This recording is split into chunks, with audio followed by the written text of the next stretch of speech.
Bismillahirrahmanirrahim. Assalamualaikum warahmatullahi wabarakatuh. Alhamdulillahilladzi hamdan bijalalihi wa kamalihi subhanahu wa ta'ala lahul hamdu fil ula wal akhirah wa huwa ala kulli syai'in qadir. Ashhadu an la ilaha illallah wahdahu la syarika lah wa ashhadu anna sayyidana Muhammadan abduhu wa rasuluh. Allahumma salli wa sallim ala sayyidina Muhammadin wa ala alihi wa sahbihi ajma'in. Amma ba'd. Bapak Ibu hadirin serta para jamaah tarawih yang dirahmati oleh Allah, pertama-tama saya mengajak kepada diri saya sendiri dan kepada kita semua untuk senantiasa bersyukur kepada Allah Subhanahu wa taala, karena sampai detik ini Allah masih memberikan kenikmatan kepada kita, sehingga pada malam hari ini kita kembali dipertemukan dalam suasana malam ke-20 dalam perjalanan kita di bulan suci Ramadan di tahun ini. Dan saya melihat ini, kita bersyukur Pak, ternyata di masjid kita juga ini mengalami kemajuan Pak, sama dengan masjid-masjid lain. Malam ini juga ada kemajuan yang kita saksikan, tapi mudah-mudahan itu tidak kemudian mengganggu peribadatan kita pada malam hari ini. Demikian pula salawat dan salam kita kirimkan ke hadirat Nabiullah Muhammad sallallahu alaihi wasallam, kepada keluarga beliau, para sahabat-sahabat beliau yang selama ini kita selalu jadikan sebagai panutan, sebagai contoh teladan, khususnya dalam kehidupan kita sehari-hari. Bapak Ibu hadirin yang dirahmati oleh Allah, malam hari ini setidaknya kita akan memberikan gambaran sejauh mana Islam memiliki pandangan terhadap teknologi, demikian pula sebaliknya, sejauh mana teknologi memiliki peran dalam sebuah agama atau dalam Islam itu sendiri. Hadirin dirahmati oleh Allah, saya ingin dulu flashback kembali ke masa lalu. Pada abad sekitar abad ke-8 sampai abad ke-13 Masehi, masa itu adalah merupakan puncak peradaban Islam, di mana ketika itu Islam berada dalam posisi yang sangat berjaya dalam berbagai bidang keilmuan dan teknologi. Hal tersebut ditandai dengan banyaknya ilmuwan-ilmuwan muslim ketika itu yang terkenal dengan berbagai tulisannya. Dan mereka terkenal bukan hanya di wilayahnya, mereka terkenal sampai keluar, sampai ke wilayah Eropa sana. Sebutlah misalnya ada ilmuwan yang bernama Al-Battan yang merupakan ahli dalam bidang astronomi. Ada lagi Abu Bakar Ar-Razi, ada juga Ibnu Sina yang terkenal tulisannya dalam bidang kedokteran dan sebagainya. Bukan hanya sampai di situ Bapak Ibu sekalian, para ilmuwan muslim ini mereka semua dihormati dan sangat disegani pada saat itu, sampai-sampai masyarakat ketika itu memberikan gelar kepada mereka dengan gelar muhaddis, muhandis. Gelar muhandis atau dalam bahasa Arab setara dengan makna engineer, atau yang populer kita kenal dengan istilah insinyur. Tentu gelar ini diberikan sebagai bentuk penghargaan terhadap keilmuan yang mereka miliki dan temuan-temuan yang mereka dapatkan ketika itu. Jadi insinyur itu ternyata bukan hanya baru ada ketika kali ini, tetapi insinyur itu sudah ada pada zaman dahulu. Ini pun sekaligus memberikan bukti kepada kita Bapak Ibu sekalian, bahwasanya perkembangan teknologi bukanlah hal baru dalam dunia Islam. Bahkan boleh dikata mungkin Islamlah yang pertama kali memperkenalkan kepada dunia yang namanya teknologi, khususnya pada zaman keemasan atau pada zaman puncak peradaban, yaitu sekitar abad ke-8 sampai 13 Masehi ketika itu. Hadirin yang dirahmati oleh Allah, dalam Islam sendiri Al-Quran tidak pernah mengekang, Al-Quran tidak pernah membatasi umatnya untuk menjadi maju dan modern. Itu tidak akan kita dapatkan dalam Al-Quran. Tapi justru sebaliknya kita akan dapatkan bahwa Islam sangat mendukung penuh akan kemajuan daripada umatnya, agar supaya umatnya dapat melakukan penelitian, dapat mengembangkan ilmu pengetahuan, bahkan sampai melakukan eksperimen di segala bidang, termasuk dalam bidang teknologi. Itulah dukungan Islam terhadap umatnya. Hadirin yang dirahmati oleh Allah, lalu kemudian terkait dengan dukungan Islam dalam hal pengembangan teknologi, hal ini telah diisyaratkan oleh Allah ketika Allah menurunkan ayat pertama dalam Al-Quran kepada Nabiullah Muhammad sallallahu alaihi wasallam, di mana Allah mengatakan, Iqra bismi rabbikal ladzi khalaq. Iqra, perintah pertama Allah kepada Muhammad untuk kemudian disampaikan kepada umatnya adalah perintah membaca. Dalam ayat ini tentu tidak dijelaskan secara rinci apa yang harus dibaca, tetapi Al-Quran menganjurkan kepada umatnya agar mereka bisa membaca apa saja yang ada di sekitarnya. Hal ini sesuai dengan firman Allah di ayat lain yang mengatakan, Inna fi khalqis samawati wal ardi wa ikhtilafil laili wan nahari la ayatin liulil albab alladzina yazkuruna Allaha qiyaman wa qu'udan wa ala junubihim wa yatafakkaruna fi khalqis samawati wal ardi rabbana ma khalaqta hadza batila subhanaka faqina adzaban nar. Ayat ini memberikan informasi kepada kita. Tuhan katakan bahwa semua yang ada di antara langit dan bumi, di antara malam dan siang, di situ ada misteri yang belum terpecahkan, Bapak Ibu sekalian. Karena itulah tugas kita semua atau tugas para ilmuwan itu adalah mencari tahu kebenaran yang ada di antara langit dan bumi dan di antara malam dan siang itu. Itulah sebabnya kemudian perintah membaca itu tidak ada batasnya, sehingga diperintahkan membaca apa saja yang terjadi di antara keduanya itu. Dalam catatan Islam adalah silakan membaca apa saja dari sekitar kita, yang jelasnya hal tersebut adalah merupakan sesuatu yang sifatnya manusiawi, bukan sesuatu yang sifatnya negatif, Bapak Ibu sekalian. Dengan demikian, ini menunjukkan bahwa Islam pada prinsipnya menghendaki kemudahan bagi umat manusia, termasuk dalam pelaksanaan tuntunan agama atau ritual keagamaan. Jadi dalam persoalan tuntutan agama, yang diinginkan dalam Islam adalah prinsip kemudahan bagi penganutnya dan prinsip kemudahan bagi umat manusia.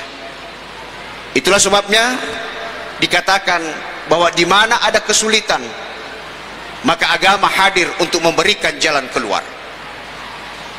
Kita bisa lihat, Pak, hari ini bagaimana ketika sholat pertama kali diperintahkan oleh Allah. Sholat adalah sebuah kewajiban bagi setiap umat Islam khususnya. Dan sholat yang kita lakukan, Pak, seperti yang tadi kita lakukan, dilakukan dengan cara berdiri, ruku, sujud dan sebagainya. Persoalannya kemudian, bagaimana dengan orang-orang yang tidak bisa berdiri? Tentu mereka akan kesulitan melakukan sholat seperti yang kita lakukan saat ini. Karena itulah agama hadir untuk memberikan jalan keluar. Agama mengatakan, kalau engkau tidak mampu untuk melakukan sholat dengan cara berdiri, maka silahkan Anda duduk.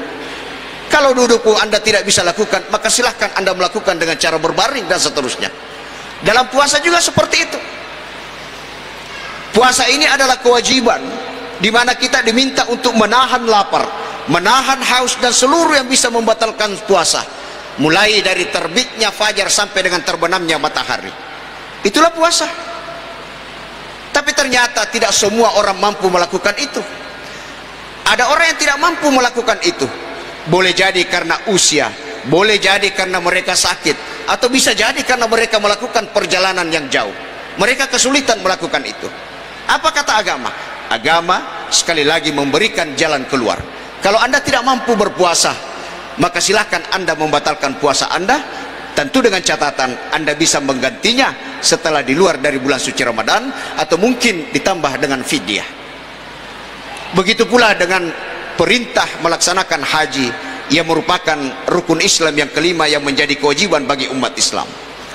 Bisa dibayangkan Pak, sekiranya Allah hanya mengatakan bahwa rukun kelima itu adalah naik haji wajib bagi seorang muslim atau bagi semua muslim, maka ini akan menjadi kesulitan bagi semua muslim. Kenapa?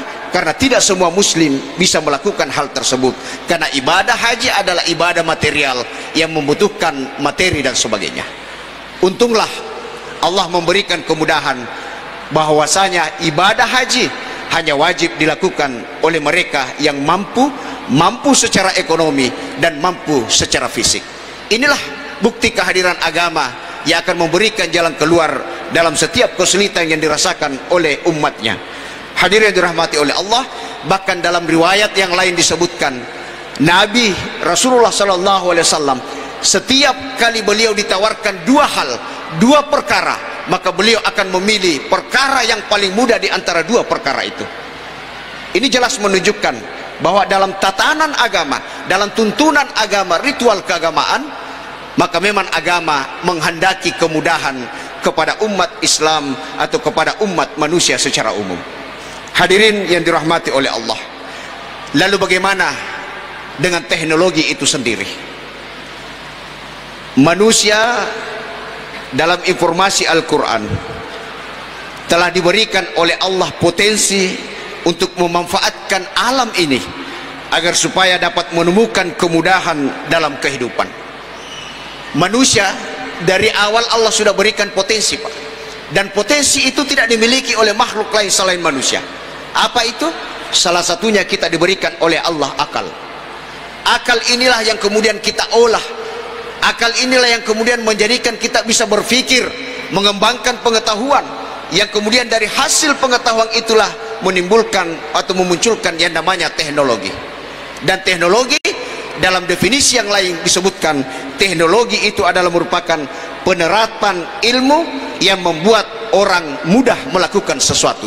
Jadi ternyata teknologi juga adalah sebuah penerapan yang tujuannya untuk memberikan kemudahan kepada manusia. Dan ini kita sudah rasakan ibu-ibu sekalian.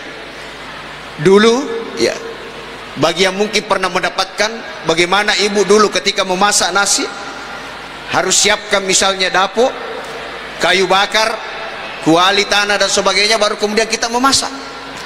Seiring perkembangan itu berubah, memasak lagi dengan menggunakan kompor. Berkembang lagi zaman, tidak lagi menggunakan kompor, cukup dicolos saja listriknya dengan menggunakan magic jar. Dan itu semua perkembangan teknologi Bapak Ibu sekalian, yang tujuannya adalah memudahkan Bapak Ibu sekalian. Hadirin yang dirahmati oleh Allah, oleh karena itu kalau bisa dan kalau boleh kita katakan bahwa sesungguhnya ajaran Islam itu, kalau kita mau lebih dalam melihatnya, dia paling tidak terdiri pada dua bahagian besar. Yang pertama, ada prinsip-prinsip yang tidak boleh berubah. Yang kedua, ada prinsip yang boleh berubah. Contoh, sejak dulu Pak, manusia itu harus makan, tidak boleh tidak.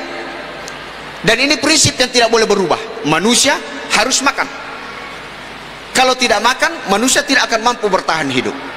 Lalu apa yang bisa berubah? Yang berubah itu adalah masakannya atau jenis makanannya. Kalau dulu mungkin orang makan dengan kurma, makan dengan gandum dan sebagainya, maka hari ini orang makan dengan nasi dan sebagainya. Prinsip yang mengatakan bahwa manusia harus minum, itu tidak bisa diubah. Tapi yang bisa diubah itu adalah jenis minumannya. Hari ini bermacam-macam minuman yang bisa kita dapatkan. Ada yang dalam bentuk soda dan sebagainya. Itu adalah perkembangan teknologi, tanpa harus merubah prinsip-prinsip bahwa manusia itu harus minum, Bapak Ibu sekalian. Dengan demikian, dua hal ini setelah kita melihat lebih jauh, ternyata kesimpulannya adalah bahwa dalam tatanan ritual atau dalam tatanan keagamaan, agama menghendaki kemudahan bagi umatnya, sementara teknologi itu juga menghendaki kemudahan bagi manusia untuk melakukan pekerjaannya. Intinya bahwa kedua-duanya ini membutuhkan atau menginginkan kemudahan di tengah-tengah umat manusia. Dengan demikian ketika ada yang bertanya, kalau begitu apa hubungan Islam dengan teknologi? Maka bisa kita simpulkan, Islam dan teknologi adalah dua hal yang tidak bisa dipisahkan, karena keduanya saling berkaitan satu sama lain dan saling membutuhkan serta akan melekat pada kehidupan manusia.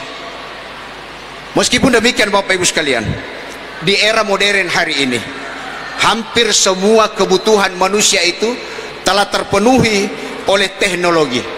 Namun demikian, agama tetap selalu hadir di tengah-tengah manusia, karena agama inilah yang kemudian akan memberikan batasan kepada manusia mana yang bisa kita kerjakan, mana yang tidak bisa kita kerjakan. Kenapa? Karena yang namanya hasil teknologi Bapak Ibu sekalian, seperti televisi, handphone, radio dan sebagainya, hasil itu teknologi, dan hasil teknologi itu tidak bertanggung jawab, Pak. Yang bertanggung jawab itu adalah operatornya atau manusia yang menggunakan teknologi tersebut. Karena itulah, baik buruknya sebuah hasil teknologi itu tergantung daripada operatornya. Televisi misalnya, bagi kita itu bagus kalau televisi kita gunakan pada hal-hal yang baik, kita pakai untuk menonton berita, mendapatkan informasi keilmuan, mendapatkan hiburan melalui televisi. Tapi kalau kita melakukan dengan melihat sesuatu yang dilarang oleh agama, maka disitulah hadir agama untuk kemudian membatasi kita bahwa cukup sampai di sini, tidak usah lebih dari sini. Jadi teknologi itu adalah sesuatu yang pasti hadir di tengah-tengah kita. Namun demikian, sebagai umat muslim, kewajiban kita adalah bagaimana kita memilah teknologi itu, memilah mana yang bernilai positif, dan menganjurkan supaya orang-orang muslim ini mengambil teknologi itu yang baik-baik saja. Hadirin dirahmati oleh Allah, inilah Islam dan teknologi yang menjadi gambaran yang bisa kita dapatkan pada malam hari ini. Saat ini mungkin kita tidak lagi berada dalam era modern, tapi saat ini, di era ini kita berada pada era digital, era yang hari ini digandrungi oleh semua orang dan semua kalangan, khususnya dengan kehadiran media sosial. Orang tua, orang dewasa, anak-anak, perempuan dan sebagainya, semua pasti akan terlibat dalam persoalan media sosial. Lalu terkait hal ini, bagaimana Islam memandang tentang orang-orang yang menggunakan media sosial? Adakah etika yang harus kita lakukan untuk menjadi orang-orang yang bijak dalam menggunakan media sosial? Jawaban ini bisa kita dapatkan insyaallah pada pertemuan kita di subuh hari ini, dan mudah-mudahan apa yang kami sampaikan pada malam hari ini setidaknya bisa memberikan wawasan dan pengetahuan bagi kita. Keterkaitan antara Islam dengan teknologi adalah dua hal yang tidak bisa dipisahkan. Bapak Ibu hadirin sidang jamaah tarawih yang dirahmati oleh Allah, terima kasih atas perhatian dan kehadiran Bapak Ibu sekalian. Mohon maaf atas segala kekurangan. Wallahul muwaffiq ila aqwamit thariq, wa ilallahi turja'ul umur. Wassalamualaikum warahmatullahi wabarakatuh.